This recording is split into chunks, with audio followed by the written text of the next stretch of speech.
Welcome back to my channel, The Nature. And as we have left crop production and management में हमने last topic जो हमको शुरू करना था, that is the agriculture practices. Why we have studied the agriculture practices? Because जब हम crop production पढ़ रहे हैं और हम जब एग्रीकल्चर प्रैक्टिसेस की बात कर रहे हैं, तो why we are firstly understand कि हम एग्रीकल्चर प्रैक्टिसेस क्यों पढ़ रहे हैं. यानी कि जब भी आपको क्रॉप प्रोडक्शन करना है तो फार्मर्स जो भी हैं, जो किसान हैं, उनको एक स्ट्रेटेजी अडॉप्ट करनी है जिसके थ्रू वो इस प्लांट का प्रोडक्शन करेंगे, इस क्रॉप का प्रोडक्शन करेंगे. सो फार्मर्स क्या स्ट्रेटेजी अडॉप्ट करते हैं, that is called an agriculture practices. यानी कि किसी भी क्रॉप को ग्रो कराने के लिए जो आप स्ट्रेटेजी अडॉप्ट कर रहे हैं, that are under the consideration of agriculture practices. ठीक है. सो सबसे पहले क्या करना होगा, आपको करना होगा क्रॉप सेलेक्शन. क्रॉप सेलेक्शन इसका क्या मतलब है, जैसे अगर हम कोई भी पहले तो किसी भी क्रॉप को ग्रो कराना चाहते हैं तो हमको पहले ये जानना होगा कि हमारे यहाँ की क्लाइमेटिक कंडीशन कैसी है. मतलब कि हमारे यहाँ का टेम्परेचर कैसा है. लिख देता हूँ ये पॉइंट. हमारे पास टेम्परेचर कैसा है, हमारे यहाँ का एल्टीट्यूड कैसा है, हमारे यहाँ की रेनफॉल कैसी है, एल्टीट्यूड रेनफॉल कैसी है, ठीक है, ह्यूमिडिटी कैसी है. ये सारे हमारे फिजिकल फैक्टर बनते हैं जो हमें ये डिसाइड कराते हैं कि हमारे यहाँ के पौधे, हम किस तरीके के पौधे को एक एरिया में ग्रो करा सकते हैं. सपोज हमको राइस का पौधा ग्रो कराना है एंड हम जानते हैं कि राइस के पौधे के लिए बहुत ज्यादा ही वाटर की रिक्वायरमेंट हो. सो राइस जैसे पौधे को ग्रो कराने के लिए अगर जहां पे रेनफॉल कम हो रहा होगा, हम वहां पे ग्रो नहीं करा सकते हैं. देयरफॉर हमें पहले फिजिकल फैक्टर देखना होता है, फिजिकल पैरामीटर्स देखना होता है किसी भी क्रॉप को सेलेक्ट करने के लिए. चाहे वो हम टेम्परेचर की बात कर रहे हो, चाहे एल्टीट्यूड, रेनफॉल, ह्यूमिडिटी, और भी कई सारे फिजिकल फैक्टर्स हैं जो अफेक्ट करते हैं कि हमको कौन सा क्रॉप सेलेक्ट करना है. सो एग्रीकल्चर प्रैक्टिस का पहला स्ट्रेटेजी हो गया क्रॉप सेलेक्शन. नाउ जब हमने क्रॉप को सेलेक्ट कर लिया, what will be our second strategy to agriculture practice, that is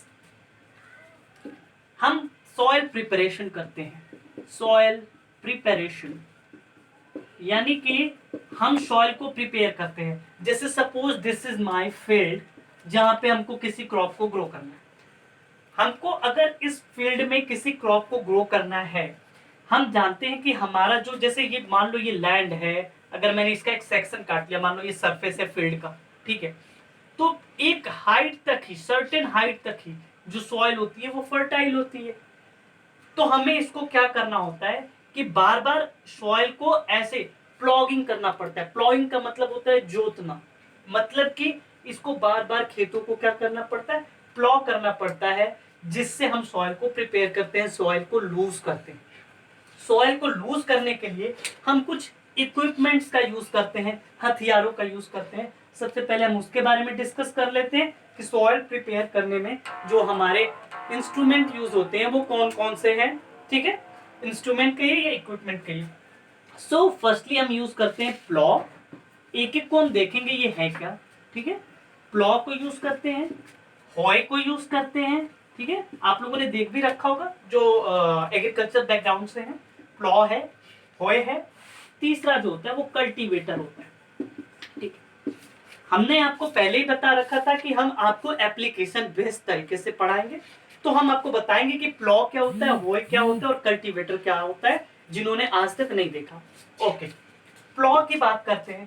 plough जो होता है एक इस तरीके का स्ट्रक्चर होता है, राइट, और ये स्ट्रक्चर ऐसे होता है. ठीक है, और यहाँ पे हमने ऐसे हैंडल बना रखा है. अच्छा, हम क्या करते हैं कि प्लॉ को यूज करते हैं, ये दोनों यहाँ पे दो बुलॉक्स लगाते हैं या ऑक्स लगाते हैं. ठीक है, जिससे हमको खेत की जुताई करनी है. ठीक है, और ये दोनों ब्लॉक्स इसको लेके आगे की तरफ मूव करते हैं और ये जो खेत है ये सॉइल में ये प्लॉ करता है और इस तरीके से हम सॉइल को लूज करते हैं. This is the instrument which is called an ploy, आप बहुतों ने देख रखा होगा, ठीक है, जिसको आप लोग हिंदी में हल भी बोलते हो। सेकंड इज अ हॉय, जिसको हम लोग फावड़ा बोलते हैं, and this is something like this, right. और इससे आप सॉइल को मैनुअली लूज करते हो। यहाँ पे बुलॉक्स ऑक्स को यूज करके हम यूज कर रहे हैं। और जो थर्ड है जो कि एडवांस टाइप ऑफ टेक्निक है, दैट इज कल्टीवेटर, जो आप लोगों ने देख रखा होगा कि अपने ट्रैक्टर्स होते हैं, हाँ, और ट्रैक्टर्स में ऐसे स्ट्रक्चर्स लगे हुए होते हैं जो खेतों को लूजन करने का काम करता है। सो कम टाइम में बहुत ही इफेक्टिव होता है। और यहाँ से लेकर ट्रैक्टर होता है, यहाँ पे मान लो ट्रैक्टर लगा हुआ है, तो ट्रैक्टर से और इससे आप जो सॉइल को लूजन करते हो, that is considered a cultivator.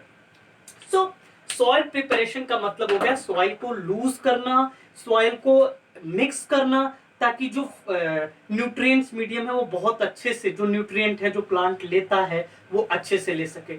और जो माइक्रोब्स सॉइल के अंदर रहते हैं वो एयरेशन के थ्रू ऑक्सीजन ले सके, क्योंकि भाई जो भी ऑर्गेनिज्म रह रहा है उस सॉइल के अंदर वो भी तो सांस लेता है, तो वो कहाँ से ले पाता है? अगर सॉइल लूज होगा तो सॉइल में ऑक्सीजन जाएगा और वो उसको ले पाएगा। इसीलिए हमको सॉइल प्रिपरेशन करना बहुत जरूरी है, जिसमें हम सॉइल को लूज करते हैं। ये हमारा सेकेंड पोर्शन हो गया। नाउ हमने सॉइल भी प्रिपेयर कर ली, अब हमको क्या करना होगा? तो सॉइल प्रिपरेशन के बाद से जो हमारी नेक्स्ट टेक्निक होगी वो होगा भाई सीड को सेलेक्ट करना होगा, है। हमने तो सबसे पहले क्या कर लिया कि क्रॉप को सेलेक्ट कर लिया कि किसको ग्रो कराना है। अब हमको क्या करना है? सॉइल भी प्रिपेयर कर लिया, अब सीड सेलेक्ट कराएंगे, जिसको हमको ग्रो कराना है वो seed. And sowing, what is the meaning of sowing? Sowing का मतलब होता है किसी सीड को बोना, उसको कहते हैं सोइंग, ठीक है। हमने लूज कर लिया अगर सॉइल, इसमें हमको सीड को क्या करना होगा? बोना होगा, यानी कि उसमें प्लांट इम्बाइब करना होगा। तो किस तरीके से करेंगे? उससे पहले, सोविंग से पहले एक इंपॉर्टेंट टर्म यूज हुआ है, that is called an seed selection. What is seed selection?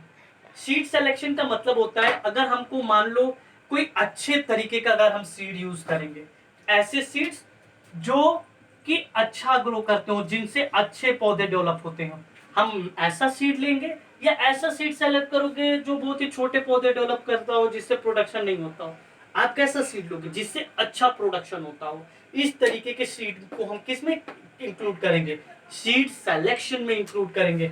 आज हमारे साइंटिस्टों के भी देन है कि हम आज हाइब्रिड सीड्स को यूज करते हैं।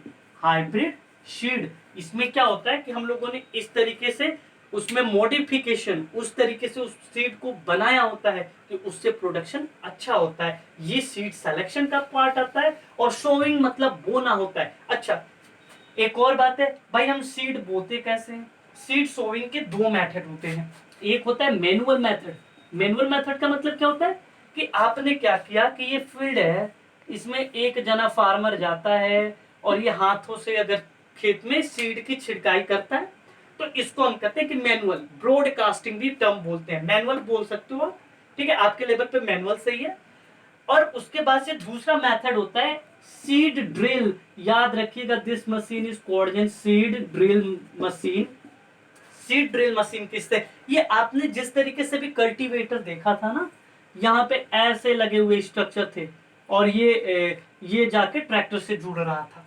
यहाँ पे हम क्या करते हैं, यहाँ पे एक पाइप आती है, हाँ, और जैसे जैसे ये जुताई होती रहती है उसके जस्ट नीचे यहाँ से सीड गिरते रहते हैं, ठीक है। तो एक तरीके से यहाँ पे सीड की बुआई भी, ये पाइप से सीड गिरते रहते हैं और इस तरीके से बुआई चलती रहती है। इस मशीन को क्या बोलते हैं? सीड ड्रिल बोलते हैं। हाँ, जहां पे कंफ्यूजन हो सकता है आप कमेंट सेक्शन में जाके बिल्कुल पूछ सकते हैं, ठीक है। सो आगे बढ़ते हैं, ठीक है। सीड सिलेक्शन है, सोविंग हो गया, मैनुअली भी कर सकते हैं और सीड ड्रिल के मेथड से भी कर सकते हैं ना। इसके बाद से क्या है भाई, जो नहीं फंस रहा होगा वो आप कमेंट सेक्शन में आके पूछ सकते हो, ठीक है। इसके बाद से क्या हो गया भाई, अपने सीड ग्रो करा लिया, सीड को सेलेक्ट कर लिया और सो भी कर दिया। अब इसके बाद क्या होगा? अब कुछ दिन बाद आपका इरिगेशन की बात आती है, ठीक है, क्योंकि आपका सीड अगर थोड़े बहुत भी जर्मिनेशन होता है, ठीक है, अगर मान लो ये अपने फील्ड में आपने सीड को बो दिया है और ये जर्मिनेट करके ऊपर आता है, ठीक है, अब क्या करना है कि इस जना को भाई पानी भी तो चाहिए, पौधे पानी लेते हैं ना, तो ये पानी चाहिए, तो इस मेथड को पानी का इंट्रोडक्शन कराना फील्ड में, ठीक है, इस प्रोसेस को इरिगेशन बोलते हैं। इरिगेशन किसे बोलते हैं? खेतों में पानी देने के प्रोसेस को इरिगेशन बोलते हैं। तो भाई हम पढ़ेंगे ये टॉपिक क्लियर हो गए, इसके बाद से इरिगेशन की बात करते हैं, ठीक है, इसको क्लियर कर दे, ठीक है। सो इरिगेशन में हम क्या करते हैं, हमारे इरिगेशन करने के कई तरीके हैं, ठीक है, हम इरिगेशन के तरीके भी देख लेते हैं, एकदम डिटेल में पढ़ेंगे, अच्छे से पढ़ेंगे। इरिगेशन, इरिगेशन के जो मेथड हैं वो दो तरीके के मेथड होते हैं। एक होता है ट्रेडिशनल, जो ट्रेडिशनल का मतलब क्या हो गया भाई, ट्रेडिशनल का मतलब हो गया कि पहले के लोग कैसे करते थे, एंड नाउ अब दूसरा होता है मॉडर्न मेथड, ठीक है, कि हम अब कैसे करते हैं, ठीक है, ट्रेडिशनल मेथड क्या और मॉडर्न मेथड क्या है, ठीक है। जैसे पहले क्या होता था, पहले जो हम लोग इरिगेशन कराते थे उसके लिए जैसे ढकेली होता था, ढकेली है, ठीक है। दूसरा है ये टर्म्स आपको याद होने चाहिए, ये आपके एनसीईआरटी में भी मेंशन है, आपके आप जो भी टेक्स्ट बुक्स यूज कर रहे होगे वहां पे भी मेंशन है। ढकेली हो गया, ठीक है। ढकेली के बाद से एक चैन पंप मेथड आता है, चैन पंप, ठीक है। उसके बाद से एक आता है राहत है, ठीक है, राहत से आप यूज करते हो। और चौथा जो है मॉडर्न मेथड है, वो इसका पार्ट है, वो है मोटर पंप का यूज करते हैं, ठीक है। ये आपके मेथड हो गए इरिगेशन। पहले ये देख लो ढकेली कैसे होता था।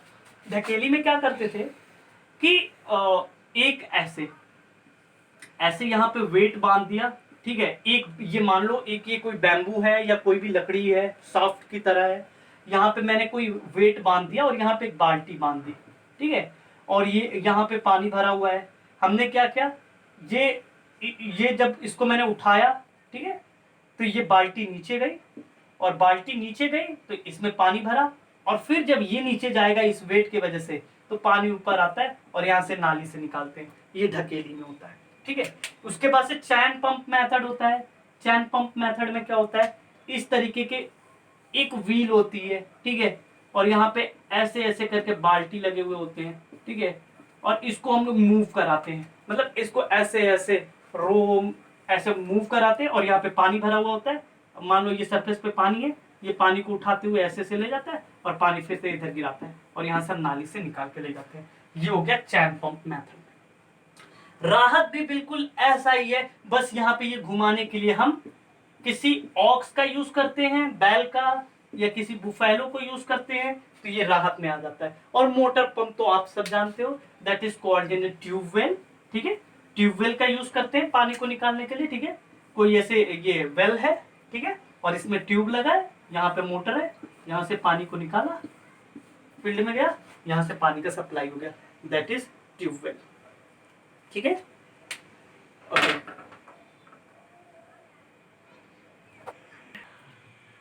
so now we are further going to discuss about the modern method, right, in which अब मॉडर्न में भी मैंने एक तो पढ़ रखा भाई कि इस तरीके से भी इरिगेशन कर सकते हैं, ठीक है। लेकिन ये तो हमारा मेथड हुआ ना कि इससे हम पानी निकाल रहे हैं मॉडर्न मोटर्स लगा के, लेकिन इससे भी क्या हो रहा है, यहाँ पे आपका पॉल्यूशन, आपने इससे मेथड यूज किया तो आप नाली में पूरा पानी ड्रेन कर रहे हो, जिसके वजह से बहुत ज्यादा वाटर वेस्ट हो रहा है। तो वाटर वेस्ट ना हो इसके लिए क्या हमारे पास मेथड है, उसको हम देखते हैं, ठीक है। इरिगेशन में मॉडर्न मेथड में जिससे वाटर वेस्ट ना हो वो मेथड हम लोग देख लेते हैं, ठीक है।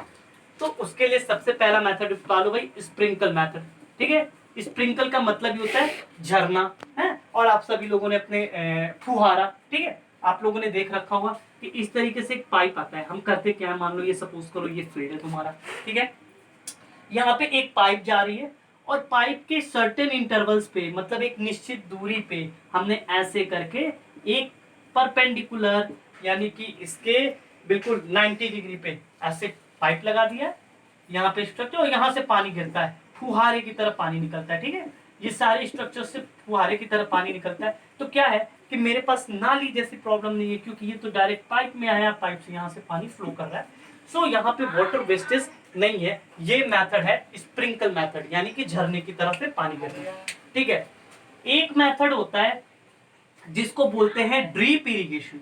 व्हाट इज ड्रिप इरिगेशन, वो भी देख लेते हैं second method is drip irrigation. क्या होता है ड्रिप इरिगेशन? ड्रिप का मतलब ड्रॉप से समझ सकते हो, ठीक है। ये एक ऐसे पाइप जाता है और मान लो यहाँ पे कोई एक पौधा लगा रखा है अपन लोगों ने, ठीक है, ये भी एक है, यहाँ पे हम लोगों ने एक पौधा लगा रखा है। तो क्या होता है कि यहाँ पे एक छेद होता है, ठीक है, यहाँ पे एक होल होगा, एक यहाँ पे होल होगा, और यहाँ से डेली एक एक बूंद करके पानी गिरता होगा। तो बस इन पौधों के जड़ों में ही पानी जा रहा होगा। इस मेथड को क्या बोल दिया अपन? Drip irrigation. ये मेथड किस तरीके का हो गया? ड्रिप इरिगेशन मेथड हो गया। तो हम लोगों ने कौन कौन से मेथड पढ़ लिए? एक तो पहले पढ़ा स्प्रिंकल मेथड, अब कौन सा पढ़ रहे हैं? ये हो गया हमारा ड्रिप इरिगेशन मेथड, राइट। तो these all are the modern methods जिससे हम क्या करते हैं? इरिगेशन कराते हैं। पहले जो हुआ करते थे, और भी आपको ट्रेडिशनल में अगर आप जानना चाहते हो तो आप जान सकते हो कि पहले जो हमारे यहाँ कनाल हुआ करती थी, यानी कि नहरें, रिवर्स, ठीक है, और आज डैम भी हैं जिसको बांध बोलते हो, यहाँ से भी हम इरिगेशन करते थे, ठीक है। तो ये एग्रीकल्चर प्रैक्टिसेस में हम लोगों ने डिस्कस किया इरिगेशन कहाँ तक कैसे करते हैं। अब इरिगेशन किया भाई, तो अब इरिगेशन करने के बाद से प्लांट क्या करता है? ग्रो करता है, और ग्रो करता है तो हम जानते हैं भाई उसको क्या कहेंगे कि ग्रोथ हो रहा है हमारे प्लांट्स का, ठीक है। उसके बाद से हमें क्या क्या करना होता है? उसके बाद से क्या होगा भाई? हम फर्टिलाइजर को ऐड करेंगे। इसके बाद वाली टॉपिक हम क्या डिस्कस करेंगे? फर्टिलाइजिंग। फर्टिलाइजिंग का मतलब हो गया खाद का एडिशन करना खेत में, वो डिस्कस करेंगे। उसके बाद से कौन सी टॉपिक डिस्कस कर लेंगे? उसके बाद से हमारा क्या होगा भाई? इसके बाद से वीडिंग। वीड्स जो होते हैं, वीड क्या होते हैं हम ये देखेंगे। बोले तो वीड क्या होता है वो देखेंगे, ठीक है, और इसको रिमूव करना होता है क्योंकि ये अनडिजायरेबल प्लांट होता है, तो उसको रिमूव करना है वो देखेंगे।